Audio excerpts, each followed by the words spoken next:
Hey, and if I get all choppy, feel free to take over for me.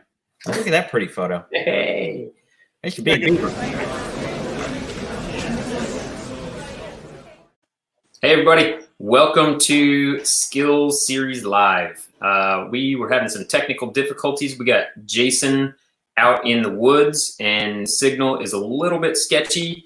So we're not sure if this is gonna work or not. It took us a while to kind of get it started and we'll see how it goes. So this may be a short class. We may improvise and just do a Q&A type session. He's frozen there, or just, you know, Indian howl. I don't, we'll see what happens. We'll see if we can even hear. So Casey, go ahead and introduce our instructor.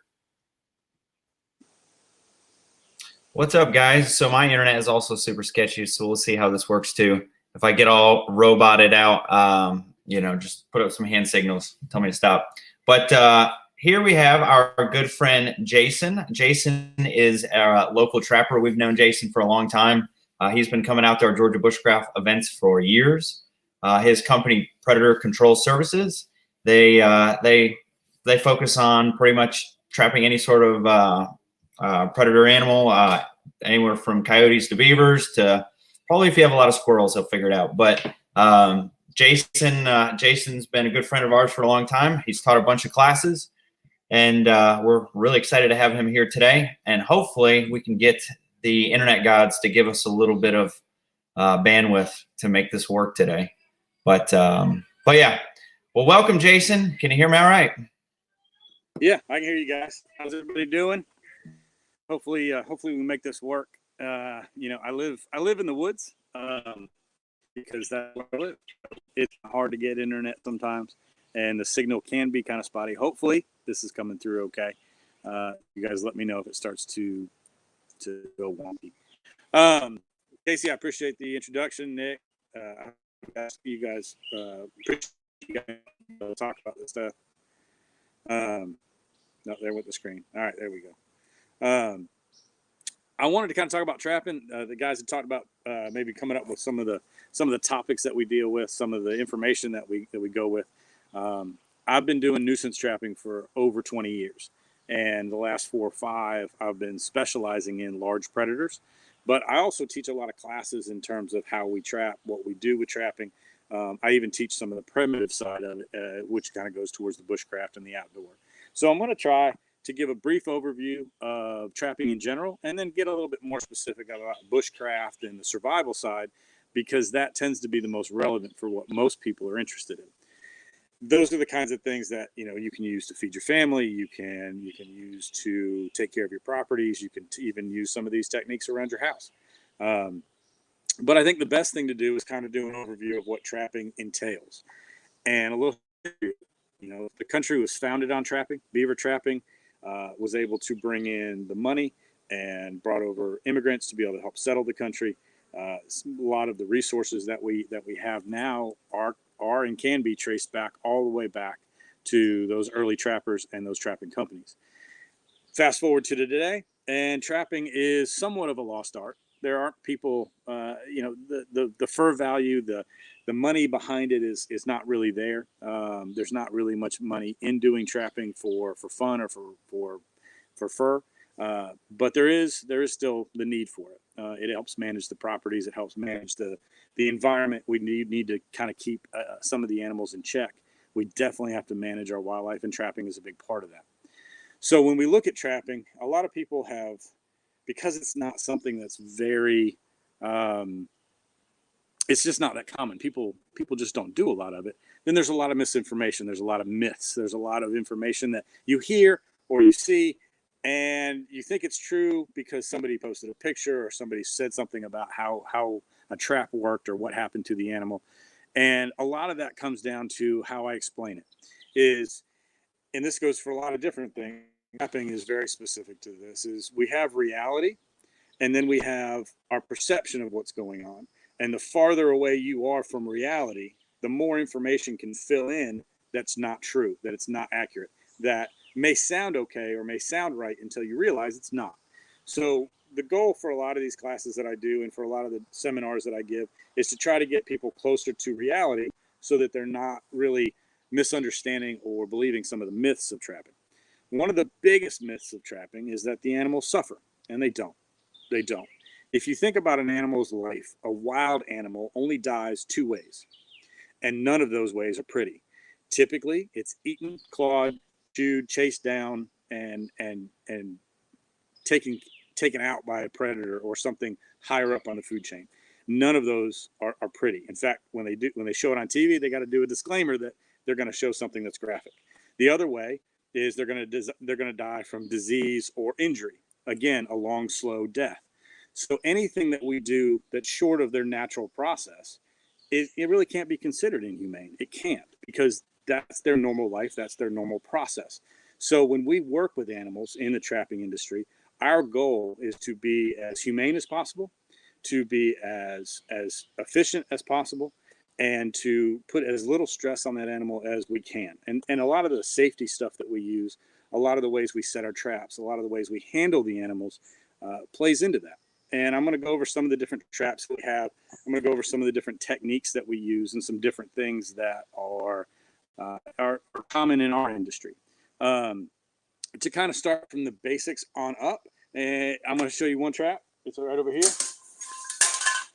It's this, the wonderful Have a Heart cage trap. This is, it's a great trap. It works extremely well. It is very effective for a lot of your smaller animals, everything from chipmunks and squirrels to groundhogs to raccoons to possums, on up to maybe a little bit more medium-sized animals. Most of your predators are going to have a hard time being caught in cages. Bobcats can get caught in cages pretty regularly. Occasionally you'll catch a fox. Very rare to catch a wolf or a coyote or a mountain lion or any of your larger animals in cages. Bears, you can catch in cages though, because they like to eat everything.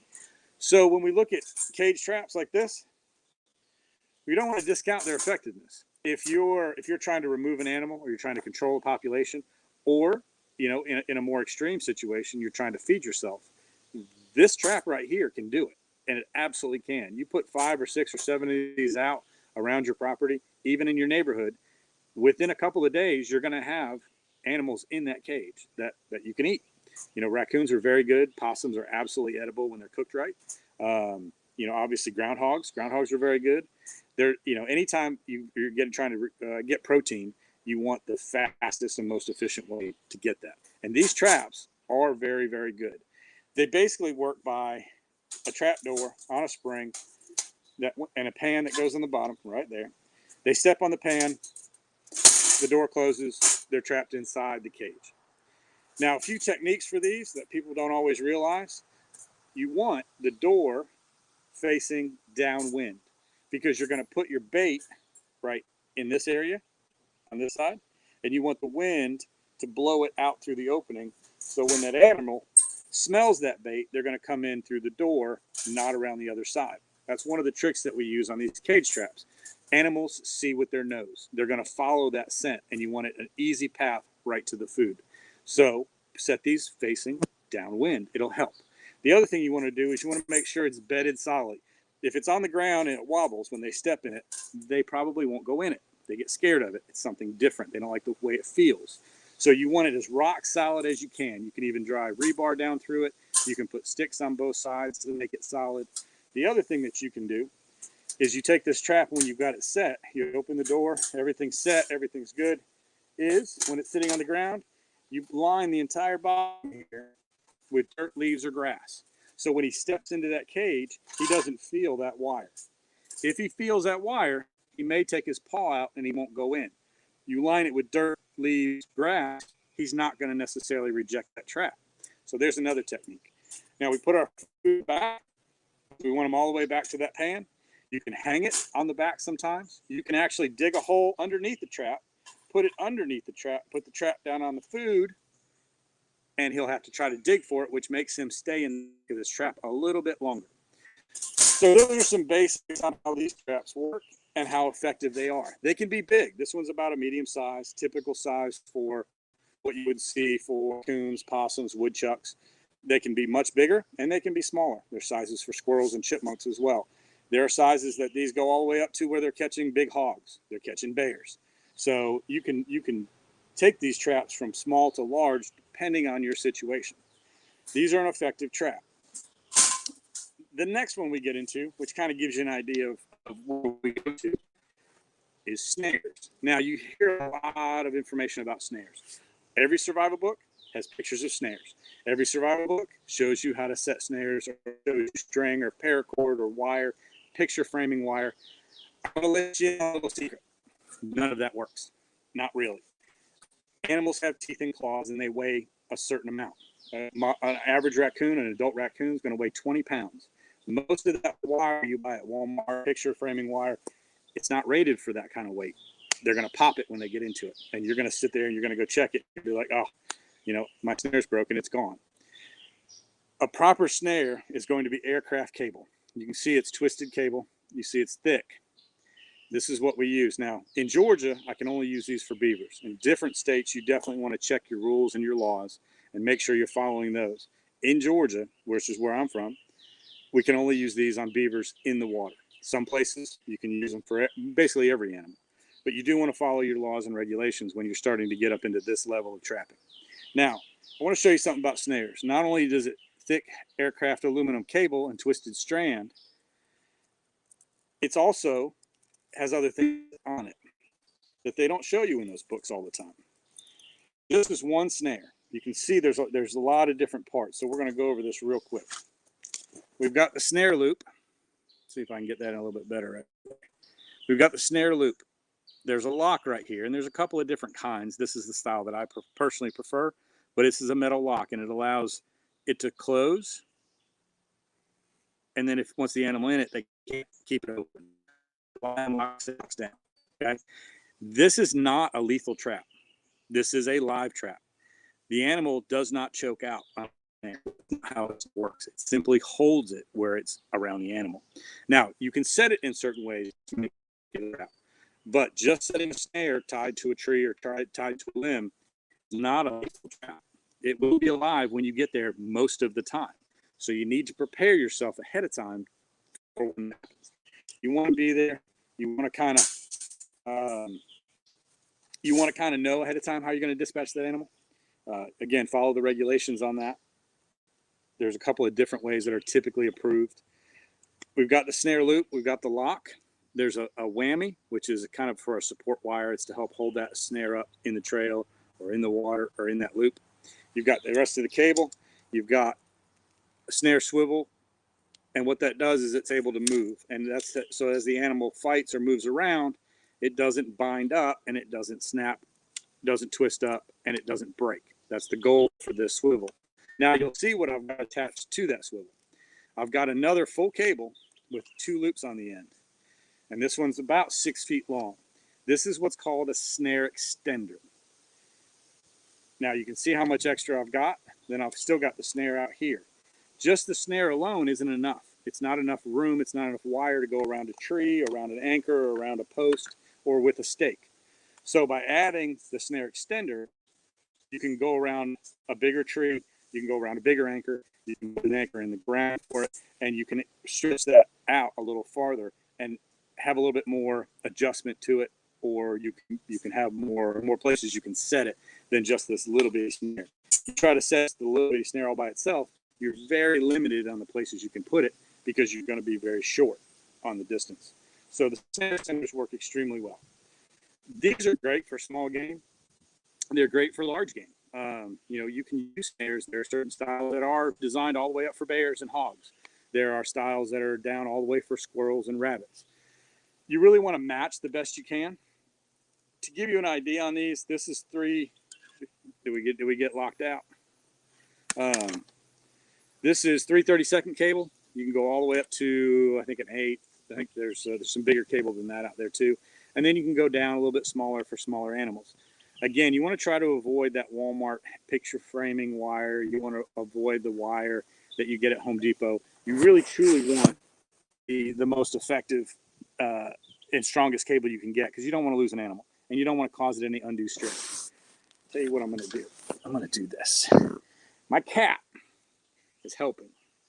Everybody say hey. That's Flurkin. We're going to put Flurkin back. Oh, no!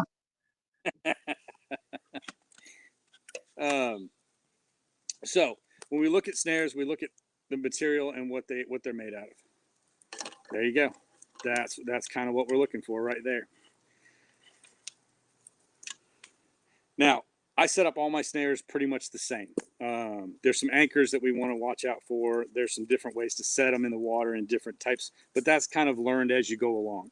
The big thing is you match the loop size to the animal, you put it in the right spot, you let that animal walk through that snare or swim through that snare, and hopefully you'll have the snares. They're very effective. They're really good because they're light, they're fast. That helps out tremendously. Because if you're carrying them in your pack or you're bringing, all right, that's enough of that cat. Hold on. Hey, Jason, can you do that? What was your like 4 or 5 things? You take a snare, you put it in the right spot, you set it to the right size. Can you do that 4 or 5 thing you just said? Yeah.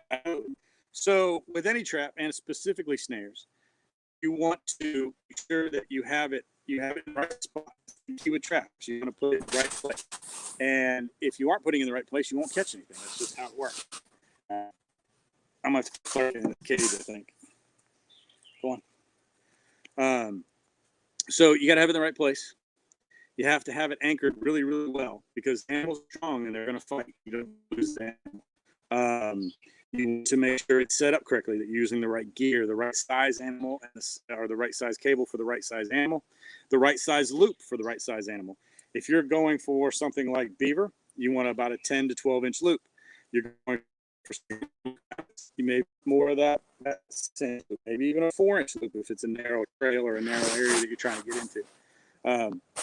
So it's really about planning ahead and being very, very efficient in where you're setting, how you're setting, and of course how many you're setting. So you take something like this, it only weighs a few ounces. I can put 30 of these. I can put 30 of these in my pack, and I can run a snare line and have plenty of animals caught in just a few days, really. So these are really great items to have to run a long line, to not carry a lot of weight, and they're very efficient. So snares I highly recommend, survival side of it. But And did you make these yourself, Jason? No, I typically I make the extenders. There's equipment that you can make all these. You can order all the components online, different supply houses to play. I typically order them because it's faster and it's easier for me. I do make the extenders though because they're reusable.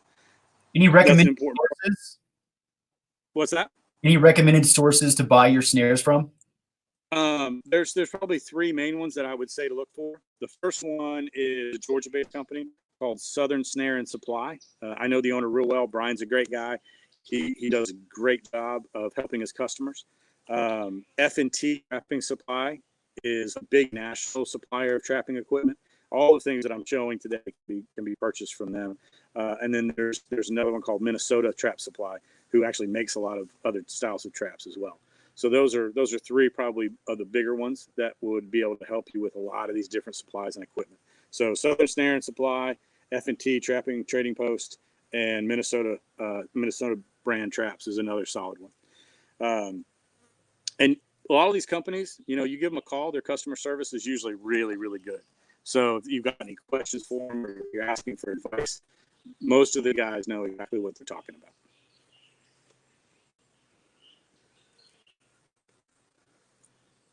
Yep, that's Brian's website.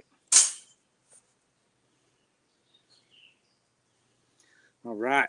So we got cages, we've got snares. Now I'm going to show you one of the ones that seems to be the most controversial. And it's really not. And the reason why it's not, again, going back to the ideals of here's reality and here's our perception, we've shrunk that down to more and more. Don't lose those. And that's what's called either the foothold or the leg hold trap. Now, these are extremely effective traps, but they do take some time to master, and they do take some other tools to use. These are not a simple beginner's trap necessarily, because it does take some training, and it does take some equipment to run them. But once you get good at it, or at least once you get some experience on them, they are extremely effective. The good thing about these traps is these are full live traps. They are as live traps as this cage is. The animals that I kept in this trap are alive, safe, and in good shape as in that cage. In fact, Some animals will fight this less than they will a cage. So people see these traps. They, first reaction is it's going to break their leg, it's going to cut their leg, it's going to hurt the animal. I guarantee you that's not what these traps do.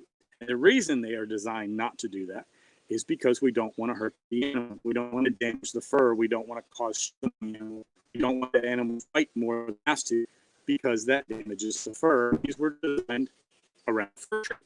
So you're not going to go out and do something that's going to damage the animal that you need to harvest to be able to either make money or control a population. Now, these are the same style traps that are used in wolf relocation programs, wildlife study programs, coyote collaring programs. These are typically going to be for most of your larger mammals, medium-sized mammals, from possums all the way up to wolves and mountain lions and coyotes and all that. This is an MP450. This is a medium-sized trap that we use. One side, it's a little bit larger that we use in our state. I'll go over some of the components and I'll show them. So we've got the jaws, and you can see when I open this jaw how there's a gap in there. It's called an offset. Also, these jaws are flat. There's no spikes. There's nothing to can. They're very smooth. They're very flat. So we have a lot of surface area when it holds that animal. Essentially, those jaws are handcuffs. They're handcuffs for the animal that steps in the trap. And that's what it's designed to do. We've got the jaws. These are the springs that hold it when it closes on the animal. We've got a pan. That's what the animal steps on to set it off. You've got the dog, which then goes underneath the pan. Our springs. These are what the levers up. Now we'll start to get into the anchor and some of the safety. You can see that we've got chain attached to the middle of the trap. It's called center swiveled. And the reason it's center swivel is because when that animal's in that trap, we want direct, straight pressure. We don't want side pressure. We want that leg. This trap will bend and move and swivel straight back from that. Now, if I take this and an animal's in it and he's jumping around, the trap spins and spins and spins. Did I lose you? No, I'm just showing off some pictures here. This trap spins and spins and spins. That animal can flip and fly for as long as he wants to be in it, and he'll never, ever catch himself or twist his leg off. It just won't happen. Now, you've got swivels. On this trap, most of my traps have anywhere from 5 to 6 swivels on them. We've got a swivel here. This is a crush-proof swivel. We've got another swivel there. We've got some chain. There's a swivel on the spring. There's another swivel. There's another swivel, and then another swivel. So we've got all of those swivels so that at any point that trap will not bind up or hurt that animal. Now, these are set up for fox. These are specifically my fox traps. You can see it's got a spring in it. What that does is as that animal pulls on it, they're called shock springs, and it keeps that animal from having to stop too quick, and it gives a little bit. So they don't hurt their leg. They don't pull it. They don't hyperextend it. They don't do anything with them. And it doesn't matter how much they pull, it's going to give for them. Now, foxes are fairly small animals, 15 pounds, 18 pounds. They're not very big. I don't normally use these for coyotes. Coyotes are much bigger. They don't need to have that in there because they're not going to fight the same way. Some guys do run them for coyotes. It's just not something that I found that necessarily helps them or causes any problems without it. So we've got the spring there. And then, of course, this would be the bottom that would go toward the anchor. Now, there's different kinds of anchors. Some go around. Some can go around trees. Sometimes you can use stakes. The big thing about anchors, and if you take anything away from this class about any of these traps, is you have to be confident in your anchor or the trap will disappear. It'll go away. On that topic, Jason, we had a question earlier from Michael. He said this was pertaining to snares. Is the anchor wire the same size as the snare wire? Yes, it is. I know some guys will use some thicker cable depending on what they're going after. But for me, typically the same size cable snare is absolutely okay for the same size as the snare extender or the anchor. Because if a snare can hold it, then the anchor can hold it as well. You don't necessarily need to put up one part of it as long as it's all the same. That is strong enough for that specific animal. Jason, can I make an announcement real quick? What's that? Can I make an announcement real quick? Interrupt you for a second. Our other office mate requested that we make an announcement that if anybody is watching this on our actual website, there's a little chat help button down in the corner. And I'm sorry I didn't mention this earlier, Noel. Hopefully you didn't get too many messages in the meantime. But if you are watching on our website, that chat help button goes essentially direct to her. It is not related to this broadcast in any way. So make sure you're actually watching it on the YouTube page or on our Facebook page if you're trying to chat and interact with us. All right, back to you. Excellent. And if anybody has any questions, just let me know. But that's the basics of leg holds or foothold traps. Most states do under most circumstances. Like I said, there are some states that don't allow these anymore. You know, some of that's because of the misinformation about these traps. When I catch an animal in this, I decide what I want to do with it. It's going to be alive. It's going to be in good shape. There's typically nothing wrong with the animal. If I don't want to harvest it, then I'll just simply let it go. I was checking some coyote jobs this morning, and I randomly caught 2 raccoons. They were in this style trap, well, actually a little bit bigger trap. Walked up, used my catch pole, just like the dog catcher used, was able to control that animal, open the jaws, release the animal, off they ran. That's one of the good things about these traps is they're selective. It doesn't kill them. It doesn't hurt them. It doesn't make them anything other than be right there when I get there. So I can make that decision. If I don't want to harvest that animal, if I don't want to take that animal out of the population, or it's not something that I'm going after, I simply just release it and away it goes. That's why these traps are so effective. Now, they are some weighty, there are weight. You get a bucket of these and they're going to weigh 20, 30 pounds. So it's not necessarily something I'd carry around with me all the time. And there's more gear. You need shovels, you need screens, there's some pans, there's some other stuff that go with these. But essentially what you do, and I'm going to show you real quick, put your hands on both sides of the jaws, push down, drop that jaw, and flip the pan. See that? And I know it's kind of harder to see. So there's a little stop motion. The video is cutting out some. If you want to do it again. Do it again. All right, so we got the trap. Put my hands on both sides. Kids, we teach to use their feet, and they'll actually put it down with their feet. Most people have enough hand strength to do this. So the jaws drop down. Let's see if I can do that. The jaws drop down. You flip the pan up, and I'll show you. So the dog is right here. It goes over this jaw and then up underneath the pan. Now, for proper setting, you want it as level and as straight as you can. So you should be a click on this one. What I want to do is I want that flat, because what I'm going to do is I'm going to bury that trap a couple inches in the ground and cover it with dirt. So when the animal walks up, I put that in the ground, covered, he can't see it. Then I put a little bit of tape in front of it. He comes walking up, and all of a sudden he decides that he's going to step right here. Everybody see that? Now, my fingers aren't broken. They're not bleeding. There's no bruises. Nothing's wrong. That's why these traps don't cause any problems. Now, let's see if I can get it off one hand. They are pretty strong. See, again, there's no pain in it. You're frozen, Jason. Does everybody see that? No, the video is frozen. I'm going to try and pull up a video here, because I think this is an important skill for people to know, especially people with pets, dogs, whatnot. When you're out in the woods, if you're hiking with your dog, there's a potential that your pet can get caught in one of these. And it is possible. It's a good skill to know how to get it open and do it safely, because your dog will be freaking out and panicked, and you don't want to cause additional harm. Right. And some states do allow trapping on public land. My state doesn't. It's not something we have. Our state parks and our national forests aren't as big as, say, some of the places out west. So there are places in the country where public land still allows trapping. Typically, there's signs to tell everybody that. But, that's a good point. Occasionally we'll catch non-targets. Could be pets. Could be animals you just don't want to keep. So it's a good skill to be able to learn. But essentially, you want to control trap. And what you do is you just push down on these 2 levers, and the jaws open.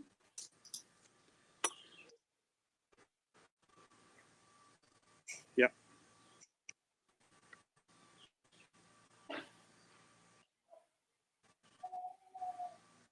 Yep. And that's how we teach a lot of our youth programs how to set, because they just don't have upper body strength or the hand strength to open them. We use their feet to lower the jaws. Cool. All right. And the other thing, in case you think this is some kind of doctored trap or it's not real or it's a fake trap, if you get on YouTube and you Google, it's called the Hand in Trap Challenge. You will see hundreds of trappers sticking their hands in their traps. I think there's one that's even got over 1 million views, and it's a 13-year-old girl, and she's got big traps. I mean, even bigger than this, and she's just putting her hand right in them. And that's really it's to break the myth. It really is to show people that what they've been told or what maybe they think about these traps, it just isn't accurate. It's not right. These traps are designed to be extremely safe. They are very humane, and they are extremely effective in being selective or going after. So what are the traps that have teeth? Because those exist, right? No, they don't. Not legally. I mean, Okay. yeah, all right. Traps, as like anything else, any part of technology, any part of equipment that we use, tools, any kind of tools we use, they of course evolve over time, right? Chainsaws used to be super, super dangerous. Now they're a little less dangerous. Traps were designed around different technology, and as the technology advanced, so did the trap designs. So most of the ones that you see with spikes were bear traps, and for the most part, they were more of a novelty than an actual used trap. There are still a few knobs or some extra stuff on them that were used underwater as drowning rigs, so the animal wasn't in that trap long alive. There's ways to set these lethally in water that we do for beavers and that type of thing. So it's instantaneous, essentially. So what you're seeing with the teeth is right now most of them are all novelty traps. There's not a state, there's not a place that's legal to set those kind of traps. They've been phased out. We realize that the technology has caught up to the humane side of it, and we certainly don't want to hurt that animal more than we want. With the studies and the research and all of the information we have now, those advances in technology, they've improved. So the traps that you're talking about with the spikes let's be honest, we all saw them in cartoons, the Roadrunner and the Coyote were after it. They just aren't used anymore. They're out of date. They're just not safe. So all the traps that you'll see that are like this are going to have flat jaws and typically wide jaws. So it spreads that pressure out. It's the difference between the jaw holding here or the jaw being thin. We want a lot of room on the jaw to hold it. That's a good question. So the old style technology is still, people still have them. I've got one hanging on my wall as a showpiece, but I certainly don't use it. It's just not a legal trap. So that gives us the cages, gives us to the snares. We've got the leg holds. Those are the bulk of the traps. There's a few different other styles.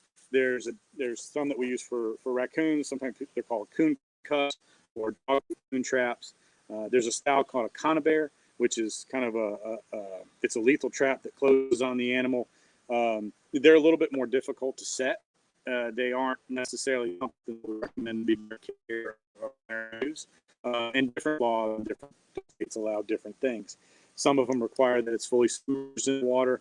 Some of them require, like in my state, they have to be in 10 feet of water. So there's some different stuff that we deal with. So you've referenced laws a couple different times. What's a good resource, I guess, for people watching this? I assume local Fish and Game is where they'd find the regulations on trapping. That's what I would do. Go to your state Department of Natural Resources or Fish and Game. All states have them. And even if you Google trapping regulations, your state and trapping regulation, that should pull up what you have. I would highly recommend, if you have an interest in it, is you contact your state trapping association. In my state, that's the Georgia Trappers Association. I'm actually one of the directors for that organization. Every state pretty much has a state organization. Those are the guys that are active in the industry. They're going to have the information. They're going to have the resources. They're going to have conventions and they're going to have training.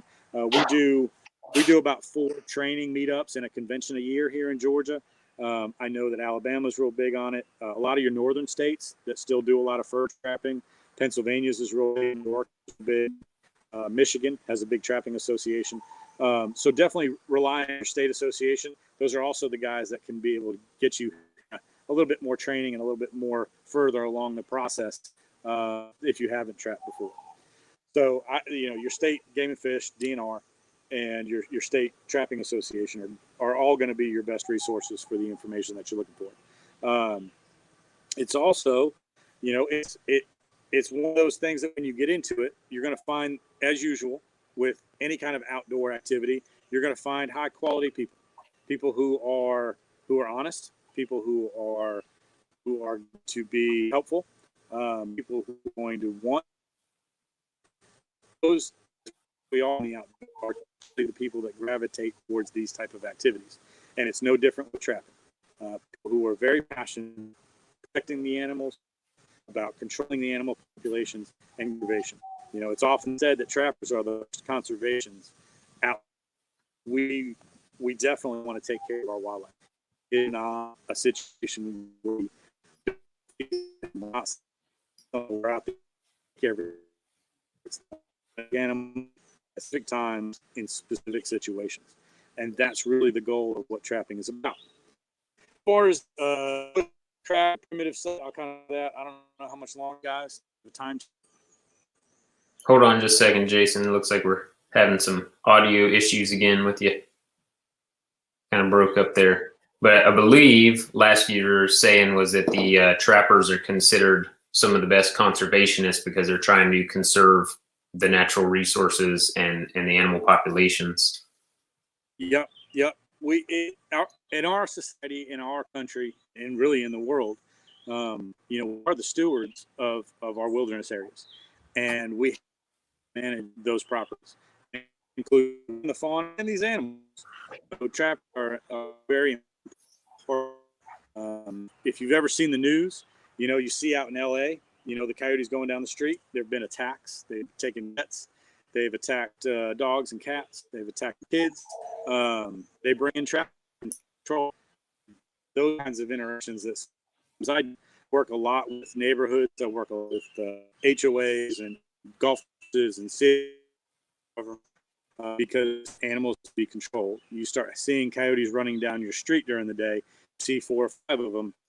That's not a situation that needs to be unchecked. At least something to be looked at and decided what's going to happen. And I kind of was talking about a little bit. It tends to be the more popular topics with trapping because it's an obvious thing that's happening. Coyotes are not native to most of the U.S. They are only native to middle western United States. So when people talk about, sometimes we encroach on animals' territory, and that's why we're having the issues with them. Coyotes are a little bit different. Coyotes migrated to the West Coast in the last 20 years, 30 years, somewhere in that range. Here in Georgia, we didn't have coyotes until about the 1990s. They weren't really an issue until the late 2000s. And realistically, I've only been trapping them time for 5 years. So when people tell you that sometimes encroach on their territory, the coyotes is a kind of a reverse topic. They've actually encroached on our territory. They're a large predator that moves into an ecosystem or an environment that they aren't supposed to be in, and it does cause problems. They are a predator that can go after many stages of an animal. I'll give you an example with your wild turkeys. In most places that have wild turkeys, there are different stages that they're vulnerable at. The eggs, when they're in an egg stage, right? They're in the nest. They're vulnerable to what we call our egg eaters. Possums, raccoons, rats will get into them. Even mice will get into them. Occasionally a fox. They'll get into those nests. But as those birds become, larger birds, as they grow up and as they poults, then they aren't susceptible to some of those animals. But they are susceptible to other animals. A bobcat will absolutely chase down and take care of a turkey poult. But then with the birds that have survived, they're now full size, they're full grown. There aren't that many animals out there that can take down a full size turkey. He's a good wingspan, and they have some in their. We're losing you again. If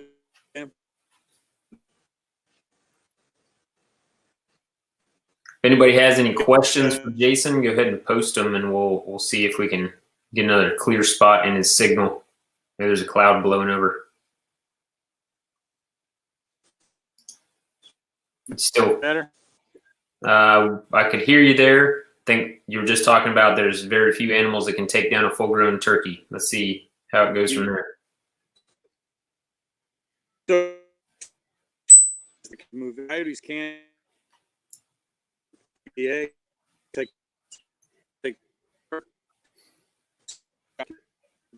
and have interact. I want to help control. Coyote, turkeys are suffering. The deer will suffer. Don't raccoon, then maybe stemper will attack the population. Those are all issues that we deal with about trapping. And we'll go towards the end to some thing in switchcraft trap. Fun.